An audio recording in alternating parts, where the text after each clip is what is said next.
What did your dad do? My dad was a grainer at Dahlstrom's. He spent 19 years as a grainer. What's that? Making metal look like wood. Ah. And he, Making grain. Okay. when World War II came about, he was called into the office and he was a job expediter. Okay. Oscar Larson. And the family consisted of? Just my mother and dad, of course, and Wally and I. Okay. Wally left us in 1991. December 7th, 1941, a date which will live in infamy. Well, we were over on Lovell Avenue, I recall, and there was friends from our church, my folks, and it was Gord Bloomberg. I don't know if you know Gord or not. Sure. But we were playing over there at the time. I do remember that. The thing occurred to me that if I didn't join the Navy, because the draft, they were drafting right after high school. I graduated from high school in 1944, JHS. Right. A lot of guys did enlist in the Navy at the time. So you enlisted before your end of your senior year? I enlisted before I graduated, Yeah. with the stipulation that they would let me graduate with my class. Sampson Naval Base. Right. Yeah, up on Lake Seneca. We pulled boot leave in Geneva, New York, with our boots on. It was sort of an abbreviated session because they needed you. They needed you in the Pacific. They cut the boot time from 12 weeks to 8 weeks. They gave me a choice of going into a service school, and I chose the electrician's mate school, another 16 weeks at Sampson. So I could get home a week on weekends on occasion. Why did you want to come home on weekends? And Why did I want to go home? I had a lovely little girl, high school sweetheart. And of course, I see my folks too. Yeah, and she is my wife now for 65 years. It's quite an experience going through boot camp. I had been assigned to a company that had mostly guys from Brooklyn and Jersey, yeah. That's Jersey City. And the language there was something I had never heard before. And there were fights and there were bullying, and that was really the normal procedure of boot camp. I think it was an experience that I had, and I didn't want to do it again, but it certainly made me mature real fast. But I left service school with a fireman's first class rating. you then went to Shoemaker. Shoemaker, California, and then I was assigned to go overseas, and we shipped out of Treasure Island, California, San Francisco, and 30 days later we arrived at Leyte Gulf in the Philippines. 30 days on that ship was quite an experience. It was run by the Coast Guard, and it was our maiden voyage, and I think there was something like 4,000 troops aboard. And I arrived 1 month later there in Leyte Gulf, and 10 pounds lighter. No seasickness, never. I was lucky. Yeah. Saw a lot of guys that were affected by it. After Leyte, we did a lot of island hopping. We had a sort of a shakedown cruise. The ship was built as a carrier. I'm sorry, it was built as a cruiser, and they converted it to a carrier. And I think on a shakedown cruise, we were going about 41 knots, and the thing just shook almost apart. I thought we were going to lose the ship. Really a shakedown cruise. Yeah. You found your way onto the San Jacinto, as we learned just minutes ago from Gordon. Gordon Dominy, Yeah. my friend on the ship. We had a great time talking about Jamestown and all the things that we did here. Describe it. I mean, you were assigned to the ship. How did that actually happen? How did it actually happen? We got off of the transport one morning, bright and early, and we went on to a little LST, and we went from one ship to another, and about 3 of us were on the last ship at 11 o'clock at night, and we finally arrived at this carrier, San Jacinto.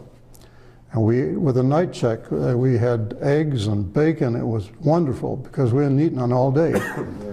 So that's how it came about. And I didn't realize that it was going to be a carrier. I didn't know what we were being assigned to. Well, the ship, of course, like I said, was a converted cruiser, and we had a lot of speed to it. Of course, you can't go any faster than the slowest ship. Mm-hmm. But I think it was a great place. I don't recall. I think there was probably about 1,400 guys aboard. 20 millimeter mounts, 40 millimeter mounts on the starboard and port side. Had one 5-inch gun. And when that went off, that was, I think I lost half my hearing then. Well, I was electrician's mate. The first time I got on there, I was in the lighting division. And then I was transferred to the power division. So I got a little of each. When we refueled at sea, my job was to go up on the bridge and control the phone between the tanker and the carrier. I had an incident one time. The guy says, "You're from Jamestown, New York, aren't you?" I said, "Yes, I am." He said, "They had a tornado here." No, I'm from Jamestown, New York. We don't have tornadoes. But in the ship's newspaper, on the front page was Jamestown, New York has a tornado. Yeah. And I believe that was in 1945. The Japanese have accepted our terms fully. That's the word we've just received from the White House in Washington. This, ladies and gentlemen, is the end of the Second World War. On the coast of Japan. And when we came back, why of course, the sailors have been celebrating in San Francisco, so they were not allowed liberty.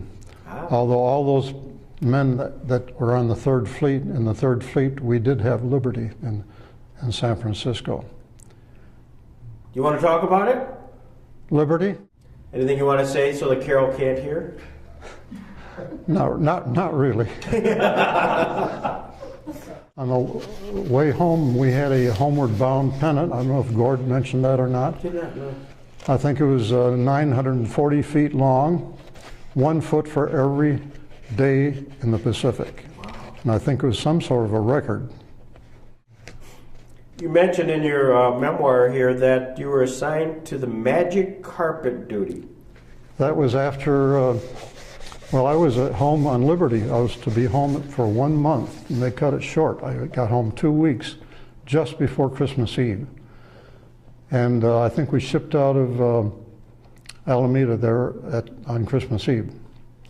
The magic carpet duty was we had to bring the troops back home.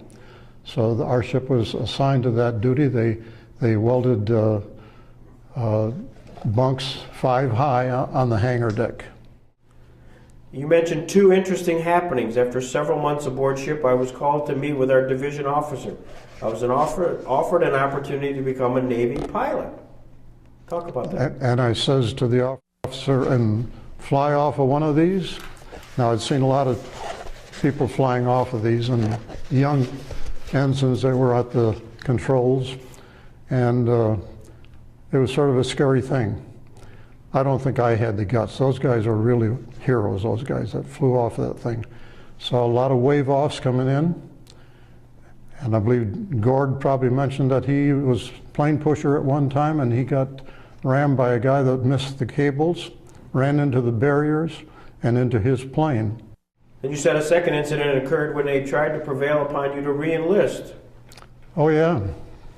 they'd give me my third-class petty officer rating if I wanted to re-enlist. Which you'd already passed several times. 3 times. 3 times, and no rates available. So you probably know my answer. It took 4 more years to sign up for that third-class rating. So obviously I was discharged. Well, I know I lost my wallet in the latrine. Ah. I guess they call the head in the Navy. Yeah. And I was given a court-martial. Let's set this up. How did this happen? Well, it's not a court-martial exactly. It was a captain's hearing, but it gave me 3 days suspension. And I did. You lost it on leave, or did you? No, in the head. In the head at on the ship. Right. How the hell did you do that? There had no pockets in the sailor suit. Okay.